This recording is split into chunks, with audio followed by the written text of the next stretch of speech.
Hello you are welcome to day's mini vlog. तर आज मला सप्तपदी आणि मेहंदीची ऑर्डर होती. तर सगळ्यात पहिले मी सप्तपदी असाइनमेंट करायला गेले.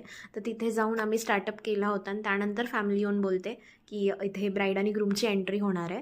तर तुम्ही बघू शकताय रांगोळीची हालत काय झाली होती आणि खूप कसं तरी फील होतं, कारण आम्ही एवढी मेहनत करतो, 2 ते 3 तास जातात एवढी रांगोळी काढायला.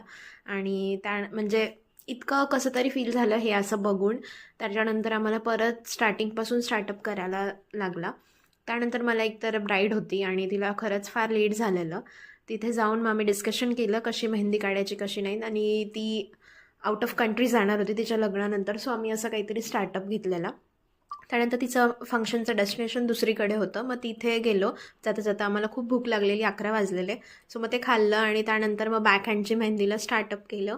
आणि मग सगळं असं ओव्हरऑल माझा दिवस गेला. तुम्हाला कसा वाटलं नक्कीच मला कॉमेंटमध्ये सांगा. Thank you so much.